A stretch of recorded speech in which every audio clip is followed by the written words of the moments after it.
ایک اقلیت انسانوں کی ایسی ہوتی ہے جن کے لیے میں دو لفظ اب استعمال کر رہا ہوں، ذہین اور حساس۔ ذہین اور حساس لوگوں میں قبض اور بسط کی کیفیت، یہ مختلف سائیکلز ہیں جو آتی رہتی ہیں۔ کبھی طبیعت میں پشمردگی ہے، دل بجھا ہوا سا ہے، کچھ نا امیدی سی ہے، خود اپنے اوپر اعتماد کی کمی محسوس ہو رہی ہے، مجھ میں صلاحیت نہیں ہے، میں کچھ نہیں کر سکتا، اب تک جو کچھ کیا اس کا بھی ہے، امنگ بھی ہے، امید بھی ہے، روشن پہلو نظر آ رہے ہیں۔ قبض کی کیفیت میں تاریک پہلو نظر آتے ہیں، مایوسی کے پہلو نظر آتے ہیں، پیسیمزم کی کیفیت، اور یہ جو بسط کی کیفیت ہے اس میں روشن پہلو۔ دیکھو یہ بھی تو ہے نا، آخر یہ بھی تو ہوا ہے اور بھی ہو سکتا ہے، آخر اب تک میں نے یہ کام بھی تو کر لیا، آگے بھی مشکل آسان ہو سکتی ہے۔ یہ دو کیفیات ہیں قبض اور بسط کی، جن کو کہ صوفیاء کرام نے یہ اصطلاحات، یہ عنوان دیے، قبض اور بسط۔ جتنی انسان کے اندر حساسیت کی کیفیت زیادہ ہوگی، ذہانت زیادہ ہوگی، اتنا ہی یہ جو ویوز ہیں اس کی ایمپلیٹیوڈ زیادہ ہوتی ہے۔ کم ذہین انسان ہے، کم حساس ہے، آئیں گے تو صحیح ہے، لیکن یہ کہ وہ ویو جو ہے اس کا ایمپلیٹیوڈ جو ہے اس کے اندر اوپر اور نیچے کی کیفیت زیادہ نہیں ہوگی۔ لیکن جتنا یہ معاملہ بڑھتا ہے، یہ جو ویو ہے اس کی ایمپلیٹیوڈ بڑھتا چلا جاتا ہے۔ لیکن نارمل انسان کا معاملہ یہ ہے کہ یہ حدود کے اندر رہے، اسی کی ایک کیفیت جو ہے اب نارمل جب ہو جاتا ہے، یہی ہے جو جدید ہماری جو سائیکولوجیکل میڈیسن ہے اس میں اسے مینیکس ڈپریسو سائیکوسس کہا جاتا ہے۔ مایوسی ہوئی تو اتنی ہوئی کہ جیسے کمر ٹوٹ کر رہ گئی، اور اسی ڈپریشن میں ہوتی ہیں خودکشیاں، خودکشی کر جاتا ہے ڈپریشن۔ کچھ روشن پہلو نظر ہی نہیں آ رہا، کوئی امید کا پہلو نظر ہی نہیں آ رہا، کوئی صورت نظر نہیں آتی، کوئی امید بر نہیں آتی، کس طرف جاؤں، کدھر دیکھوں، کسے آواز دوں، اے ہجوم نامرادی دل بہت گھبرائے ہے۔ اور جب آدمی محسوس کرتا I can't face these realities، یہ commits suicide۔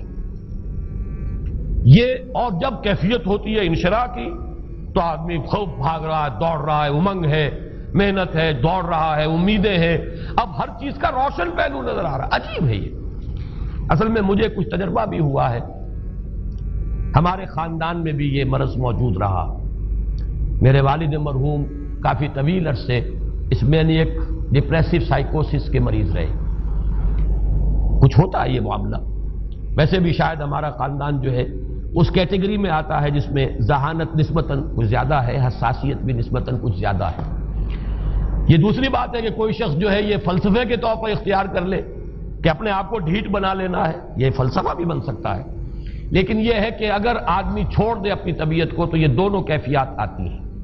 انہی کیفیات میں اگر یہ جو اپورڈ اینڈ ڈاؤنورڈ موومنٹ ہے یہ ایک حد سے نکل جائے تو یہ بیماری ہے مینیک سائیکوسس، مینیک ڈپریسو سائیکوسس۔ اس میں جب آدمی ہوتا ہے وہ اپر کیفیت میں تو اس کے اندر بڑی عظیمت ہے، روشنی ہے، امید ہے، لوگوں سے گفتگو کر رہا ہے، ہنس بول رہا ہے، خوب جو ہے محفل کے اندر، اب وہ محفل میں اسے دلچسپی محسوس ہو رہی ہے اور اسے ہر چیز کا روشن پہلو نظر آ رہا ہے، خود اپنے وجود کا بھی روشن پہلو، دوسروں کے وجود کا بھی، دوسروں کی بات میں سے بھی وہ اچھا پہلو تلاش کریں گے، وہ برا پہلو تلاش نہیں کریں گے۔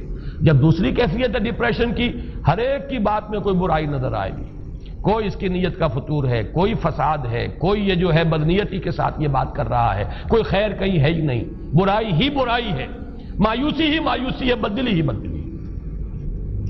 یہ ہے در حقیقت وہ کیفیت، اس کو غالب نے بہترین انداز میں تعبیر کیا ہے۔ ذہین اور حساس انسانوں میں ان کی جو ترقی ہے وہ انہی مراحل سے ہو کر گزرتی ہے، اور ہر ڈپریشن کے بعد، ڈپریشن میں اس سینس میں استعمال نہیں کر رہا یعنی بیماری کی حد تک پہنچنے والی ڈپریشن نہیں، صرف قبض کی حد تک پہنچنے والا معاملہ۔ ہر قبض کے بعد جب بسط آتا ہے تو آگے ترقی ہوتی ہے، جس کو آپ کہتے ہیں بائی لیپس اینڈ باؤنڈس، آدمی جو ہے چھلانگ لگاتا ہے، گویا کہ ایک درجہ جو پہلے تھا اس سے آگے درجہ انسان کا جو ہے اس سے بلند تر پوزیشن پر انسان پہنچتا ہے. ہر قبض کے بعد جو نیا بست آتا ہے وہ ایک نئی کیفیت، نئی شان، نئی بلندی، نئی رفعت لے کر آتا ہے. اس کو غالب نے تعبیر کیا ہے بہت خوبصورت انداز ہے. رکتی ہے میری طبع تو ہوتی ہے رواں اور، یعنی شاعر بھی کبھی ایسا وقت آتا ہے شعر جو ہے وہ اس پر نازل ہی نہیں ہو رہا، شعر نہیں کہہ پا رہا، طبیعت میں رکاوٹ سی ہے، بندش سی ہو گئی ہے، کوئی کلام موضوع ہو ہی نہیں رہا. لیکن پھر جب یہ کیفیت جو ہے بدلتی ہے اور جب پھر بست کی کیفیت آتی ہے، رکتی ہے میری طبع تو ہوتی ہے رواں اور، پھر اس کے اندر ایک جولانی نئی ایک کیفیت جو ہے انشراح کی، وہ ایک بالکل نئی کیفیت، نئی شان کے ساتھ. یہ ہے وہ معاملہ جو ان آیات مبارکہ کے پس منظر میں ہے. اسی لیے اب میں آپ کو اس کا حوالہ دے رہا ہوں. تفسیر مظہری میں قاضی ثناء اللہ پانی پتی رحمت اللہ علیہ نے بہت عمدہ بات فرمائی ہے کہ حالت قبض اگر کسی شخص پر طاری ہو تو اس حال میں اکسیر کا درجہ رکھتی ہے یہ سورہ مبارکہ، اس لیے کہ یہ نازل ہوئی ہے محمد الرسول اللہ صلی اللہ علیہ وسلم پر اسی حالت قبض میں. وَالضُّحَىٰ وَاللَّيْلِ إِذَا سَجَىٰ مَا وَدَّعَكَ رَبُّكَ وَمَا قَلَىٰ وَلَلْآخِرَةُ خَيْرٌ لَكَ مِنَ الْأُولَىٰ وَلَسَوْفَ يُعْطِيكَ رَبُّكَ فَتَرْضَىٰ أَلَمْ يَجِدْكَ يَتِيمًا فَآوَىٰ وَوَجَدَكَ ضَالًّا فَهَدَىٰ وَوَجَدَكَ عَائِلًا فَأَغْنَىٰ. یہ تمام آیات اب معلوم ہوگا کہ جیسے موتی پروئے ہوئے. ایک لفظ قبض، اب اس میں جو بھی واقعاتی اور جو میں نے آپ کو روایاتی جو بھی پس منظر بیان کیا وہ بھی فٹ بیٹھ رہا ہے. وہ خودکشی کا معاملہ بھی آ گیا، اس میں فٹ بیٹھ رہا ہے کہ بخاری شریف میں روایت موجود ہے کہ حضور فرماتے ہیں کہ میری طبیعت پر اس درجے اضطراب تھا، اتنی کیفیت جو ہے میری تشویش کی تھی کہ میرے دل میں بار بار خیال آتا تھا کہ پہاڑ پر چڑھ کر اپنے آپ کو نیچے گرا دوں. یہ سارے معاملات اب آپ کو محسوس ہوگا جیسے تمام کڑیاں جو ہے وہ جڑ گئی، جیسے رات کو اب آپ اٹھ نہیں پا رہے، اضمحلال ہے، اعصابی جو ہے اعصاب اس درجے متاثر ہو چکے ہیں. صرف یہ ایک احساسات کی کیفیت نہیں ہے، آپ کی قوت فعلی جو ہے، قوت عملی، وہ بھی اس درجے متاثر ہو چکی ہے کہ کئی راتیں گزر گئی اور آپ رات کو نہیں اٹھ سکے، جس پر کہ ام جمیل کو یہ کہنے کا موقع مل گیا کہ معلوم ہوتا ہے محمد تمہارا شیطان تمہیں چھوڑ گیا.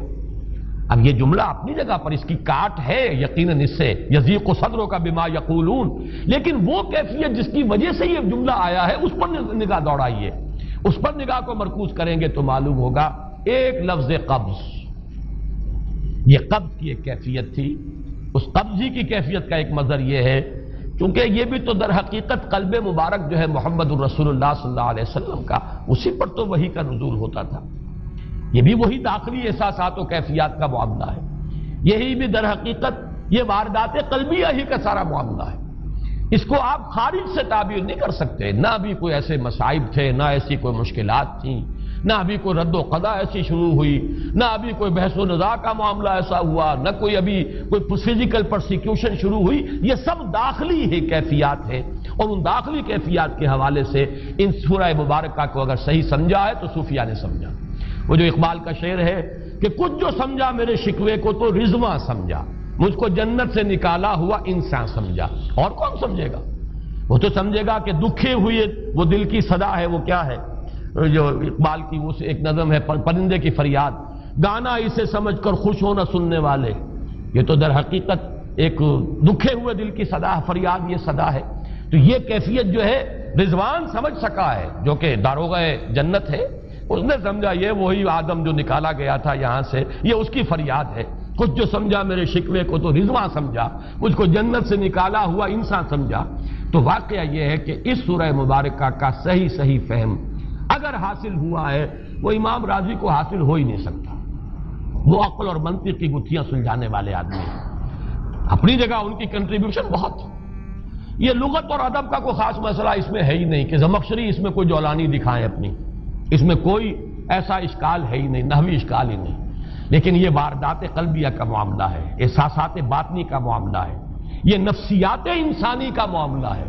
اور اس کو وہی سمجھ سکتے ہیں کہ جو ماہرین علم نفس ہیں، اور وہ ہیں صوفیاء کرام ہمارے ہاں، جن کا وہ ذوق ہے باطنی کیفیات و احساسات